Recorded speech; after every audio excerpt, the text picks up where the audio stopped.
جہاں ہم ساری زندگی نماز میں نیت کرتے ہیں کہ رخ میرا بیت اللہ کی طرف، تو کبھی اس بیت اللہ کو اپنی آنکھوں سے دیکھ بھی تو لیں کہ ساری زندگی جس کی طرف رخ ہوا کبھی وہ آنکھوں کے سامنے بھی ہو۔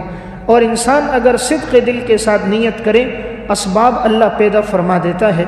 محاسن اسلام ایک رسالہ ہے، اس میں ایک واقعہ تھا کہ ملتان کی ایک عورت تھی، اس کے دل میں بڑی خواہش تھی کہ میں عمرہ کروں، حج کروں، تو وہ کپڑے سلائی کر کر کے پیسے جمع کرتی رہی 10 سال کا عرصہ لگا۔ اتنی رقم اس کے پاس جمع ہو گئی کہ اس نے اس رقم سے خود بھی عمرہ کیا، اس کے شوہر نے بھی عمرہ کیا۔ تو اگر نیت کے اندر صدق ہو، انسان جذبہ رکھے، اللہ اسباب پیدا فرما دیتا۔ ایک چونٹی کے دل میں یہ بات تھی کہ میں بیت اللہ پہنچوں اور اللہ کے گھر کا طواف کروں۔ وہ چونٹی زبان حال سے اللہ سے دعا کرتی رہی۔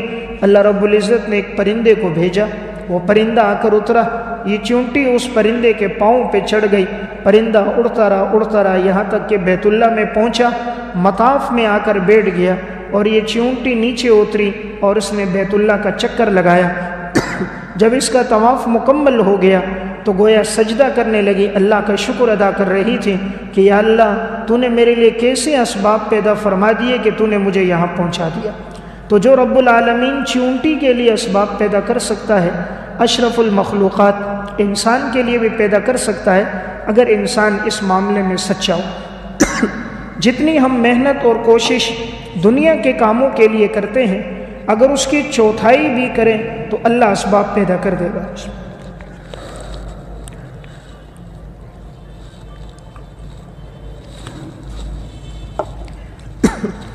دنیا کے کام کاج کے لیے انسان بڑا اہتمام کرتا ہے، اگر وہ اس کے لیے بھی اہتمام رکھے تو اللہ توفیق دے دیتا ہے۔ ایک بات ہمیشہ یاد رہے کہ یہ کام اللہ کی توفیق کے ساتھ ہے۔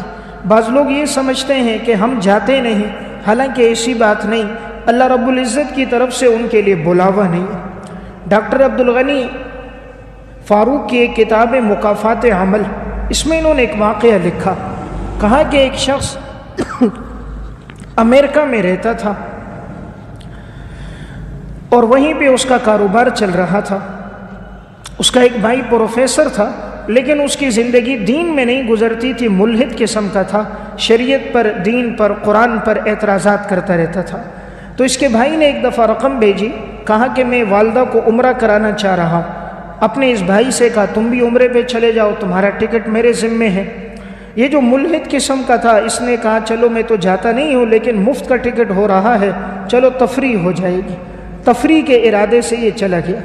جیسے ہی وہاں پر پہنچا، چونکہ دل میں ارادہ نہیں تھا، صدق نیت سے آیا نہیں تھا، جیسے ایئرپورٹ پہ اترا وہیں پر بیمار ہو گیا۔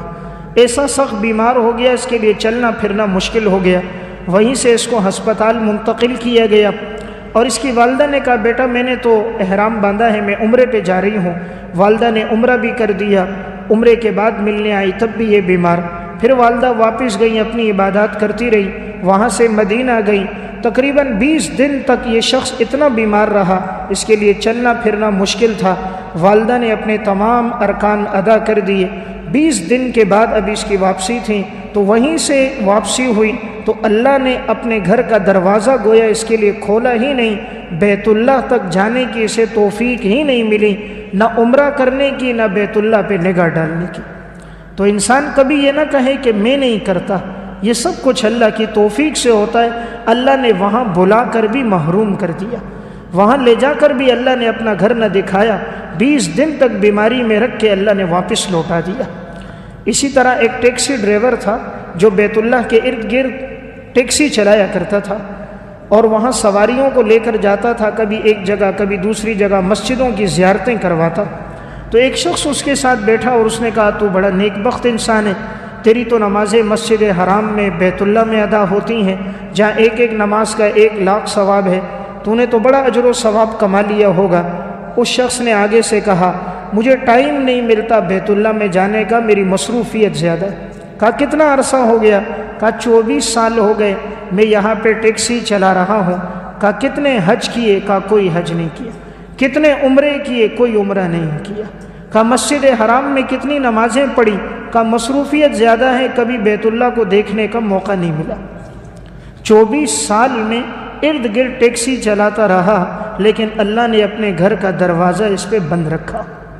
انسان یہ کہتا نا میں جاتا نہیں ہوں، انسان کی کیا مجال ہے، اللہ ہر ایک کو اپنے گھر بلاتا نہیں ہے۔ ورنہ مسجد میں اذان کی آواز لگتی ہے، چوکوں پہ سب کھڑے ہوتے ہیں، بازار میں سب کھڑے ہوتے ہیں، لیکن ہر ایک کو اللہ اپنے گھر نہیں بلاتا، اسے ہی بلاتا ہے جس سے رب العالمین محبت کرتا ہے۔